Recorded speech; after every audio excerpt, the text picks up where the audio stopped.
अस्सलामु अलैकुम वरहमतुल्लाहि वबरकातुहू।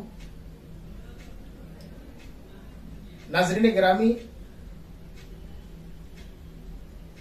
आजकल एक मसला बहुत ज्यादा ज़ेरे बहस है और वो है कुफार या दीगर मजहब के मानने वालों से मुसलमानों के ताल्लुकात, उनकी दोस्ती, उनके साथ कैसा मामला हो, इसको लेकर के इसमें इस्लाम का नजरिया क्या है, हमारे दीन का तस्वुर क्या है। सो इस सिलसिले में मैं बस मुख्तसर सी एक तौज़ीह पेश करूंगा जो कुरान और हदीस की रोशनी में और फुक़हाए किराम के अक़वाल की रोशनी में आपके जहन में ये बात रासिख करने की कोशिश की जाएगी कि हमें किस तरह का रवैया अपनाना चाहिए जब कुफार और मुशरिकीन या हमारे मजहब से हट करके दिगर मजहब के मानने वाले दूसरे लोग जब हमारे साथ रहते हैं, हमारे घर में, हमारे मोहल्ले में रहते हैं, हमारे मुल्क में रहते हैं, हमारे समाज में रहते हैं, तो उनके साथ हमारा बर्ताव कैसा होना चाहिए। इस सिलसिले में कुरान ने क्या नसीहत की है, हदीस में आका अलैहिस्सलाम की सीरत में क्या बात है और फुक़हाए किराम ने क्या हदबंदी फरमाई। देखिए, इसमें दोनों तरह की आयतें मौजूद है। अगर कुरान आप पढ़ेंगे तो दोनों तरह की आयतें मिलेंगी। किसी में मना किया गया कि आप उनको दोस्त न बनाए और उनको अपना राजदार न बनाए, इस तरह की आयतें भी मिल जाएंगी। जो मोमिन है उन्हीं को अपना राजदार और दोस्त बनाए, जो गैर मोमिन है उनको अपना राजदार और दोस्त न बनाए, इस तरह की भी आयतें मिल रही है। तो एक मौलात और दोस्ती जिसे कहते हैं, उसकी ममानियत कुरान करीम के अंदर आई है। लेकिन दूसरी भी आयतें हैं जिनमें यह कहा गया कि आप बहैसियत इंसान, आप बहैसियत मजहब न देखें बल्कि एक इंसान के हैसियत से उनके साथ कैसा सलूक रखें और उनके साथ कैसा बर्ताव रखें, इसकी भी तालीम कुरान के अंदर है।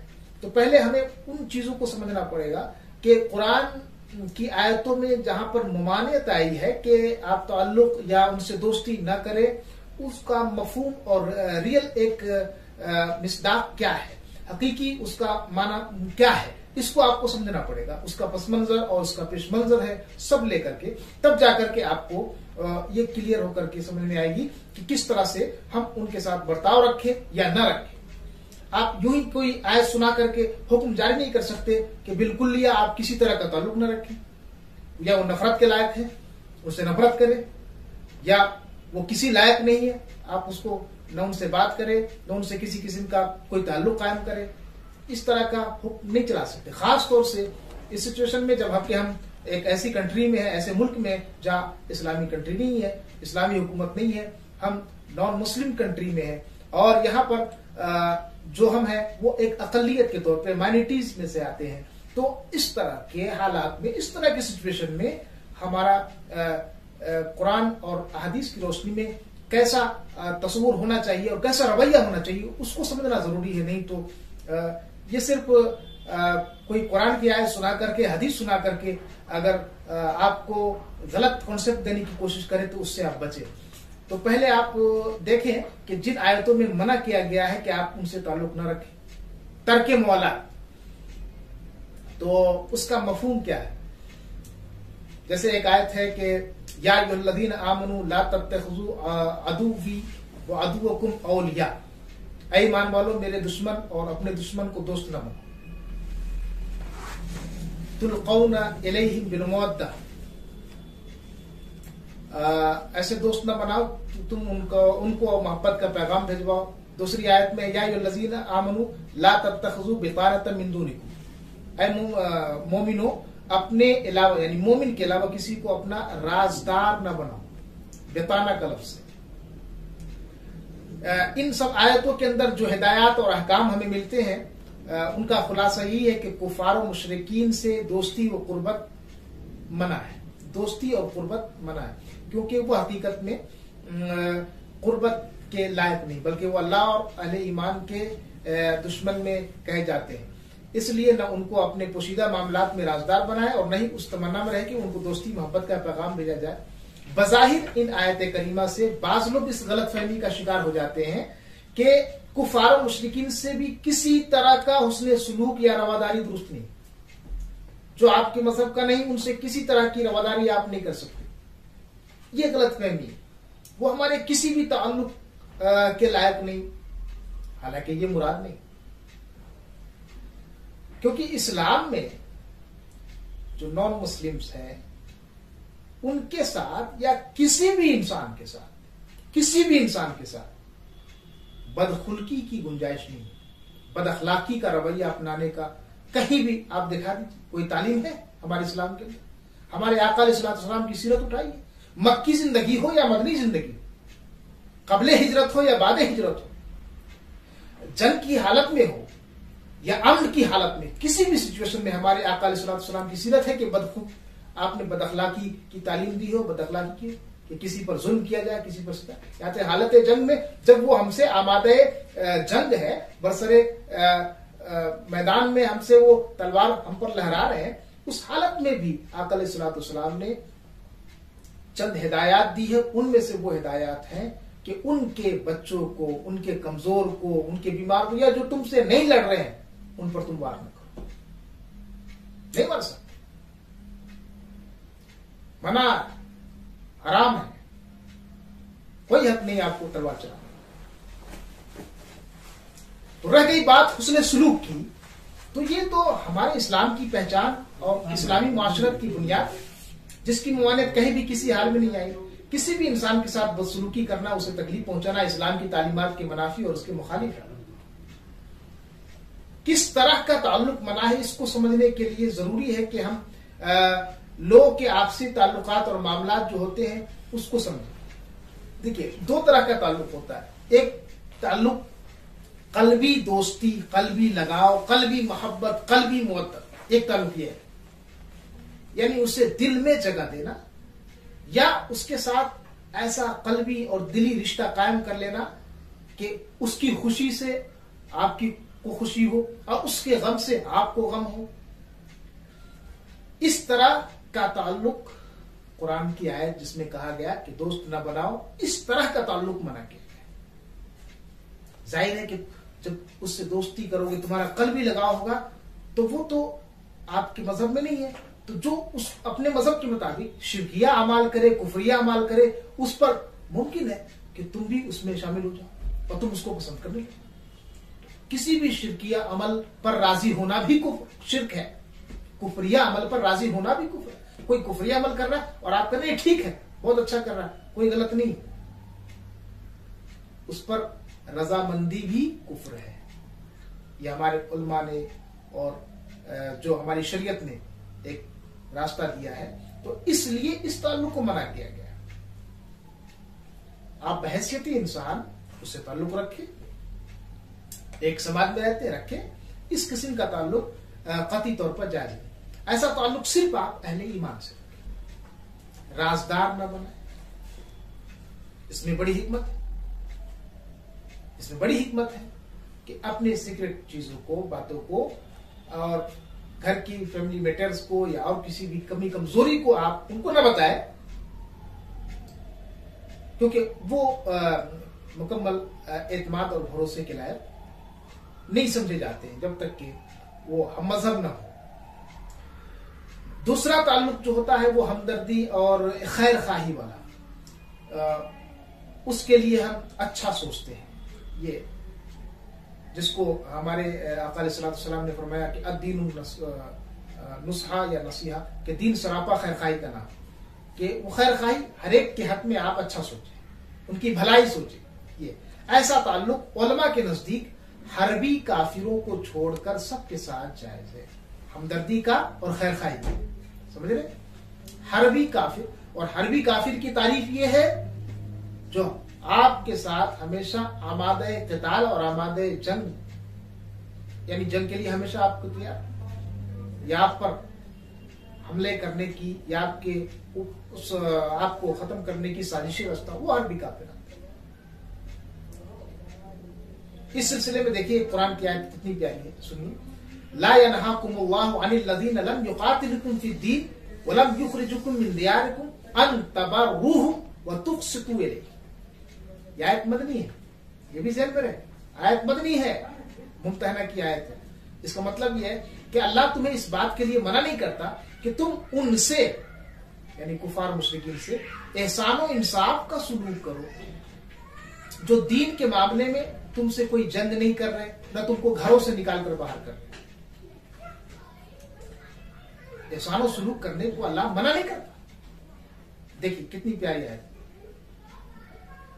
तो इस आयत से कोई ऐसी बात नहीं जिससे ममानत मिलती हो। एक और ताल्लुक होता है जिसे हम रवादारी का नाम देते हैं, इसका मतलब है जाहिरी दोस्ताना बर्ताव या खुश अखलाकी। इस किस्म का ताल्लुक भी गैर मुस्लिमों से जायज है, बल्कि जायज नहीं बल्कि बेहतर, जबकि इसका मकसद उन्हें दीनी नफा पहुंचाना और इस्लाम की तरफ मायल करना हो और दावत देना, या वो मेहमान हो या उनके शर से बचना। अगर वो शर पहुंचाने तो शर से बचने के लिए भी कभी कभी अच्छे अखलाक दिखाना पड़ता है, ताकि वो उनके शर से हम महफूज रहे। गोया कुफार से या मुशरिकीन से या नॉन मुस्लिम से जो मुआलात और ताल्लुक की सूरतें होंगी दो तरह। एक पहली है कि इंसानी एतबार से दुनिया में इस तरह हुस्न सलूक करना कि उनके अहवाल व अफाल पर राजी न हो। जो उनके अफाल है शिरकिया कुफरिया, उन पर हम राजी नहीं होंगे, ऐसा ताल्लुक जायज है। आयत करीमा के अंदर इसकी ममानियत नहीं है। दूसरी सूरत यह कि ईमान की बिना पर कल्बी मोहब्बत लगाव हो जाए, ये मत, क्योंकि उससे उसके कुफरिया अमाल व अहवाल पर राजी होने का इम्कान है, और किसी की कुफर पर राजी होना भी कुफर है। तो इस तरह का ताल्लुक मना किया गया। अब मैं मुख्तसर से लफ्जों में ये बयान कर दूं कि ताल्लुक की जायज सूरतें क्या है, जिनको फुक़हा ने बयान किया है। इस्लाम में हुस्न सलूक और अखलाक किरदार की अजमत का जो तस्वुर है वो किसी और मज़हब में नहीं, ये बात आप जान लें। ये सिर्फ अपने मानने वालों के हक में हुस्न सलूक व हमदर्दी की तालीम नहीं देता, बल्कि इस मामले में इसका आफाकी पैगाम है। इस्लाम के अखलाकी उसूल बिला तफरीक मजहब व मिल्लत सारे इंसानों के लिए, जहां एक मुसलमान पर दूसरे मुसलमान के साथ जुल्म ज्यादती करना मना है, वहीं गैर मुस्लिम के साथ भी जुल्म ज्यादती की इजाजत नहीं दी जाती। यानी ऐसा नहीं कि मुसलमान मुसलमान पर ज्यादती करे तो ज्यादती है और गैर मुस्लिम पर करे तो ज्यादती नहीं, ऐसा नहीं, बल्कि दोनों सूरतों में वो जालिम कहलाएगा। जुल्म बहरहाल जुल्म। कुरान मुकद्दस की बहुत सी आयत और फिर रसूलुल्लाह सल्लल्लाहु अलैहि वसल्लम की इरशादात और सीरत तैयबा और सहाबे कराम के तामुल से गैर मुस्लिमों के साथ हुस्न सलूक और रवादारी के जो वाकयात और अहकाम मिलते हैं वो खुद अपनी जगह लासानी है, बेमिसाल है। इस्लामी कानून में गैर मुस्लिमों से हर किस्म का ताल्लुक मना नहीं है, बल्कि वो मखसूस किस्म है जिसकी ममानत है। जिसे कुरान ने मुआलात कहा, वो एक खास तरह का कल्बी ताल्लुक है, कल्बी लगाव है। आम समाजी व इंसानी ताल्लुकात इसमें नहीं आते। इमाम कुर्तुबी फरमाते हैं, अब मैं तफसीर कुर्तुबी से हवाला दे रहा हूं।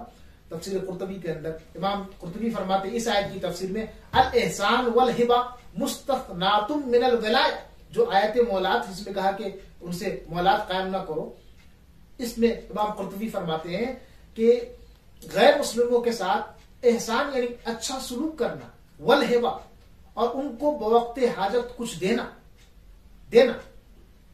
ये मुआलात में शामिल नहीं है। जिस मुआलात की मुआनत की गई है उसमें शामिल नहीं है, यानी ये इससे मुस्तस्ना है, अलग है।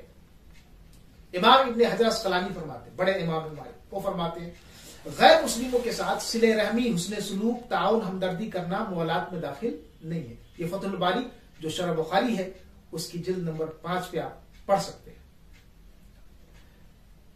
अब ज़ैल में वो बहुत सारी आयत और हदीस है जिनमें गैर मुस्लिमों के साथ उनके हुकूक मुराआत का जिक्र किया गया है। इस्लाम में बिला तफरीक एक जान का किस कदर एहतराम है उसका अंदाजा अल्लाह रब्बुल इज्जत ने खुद बयान किया है।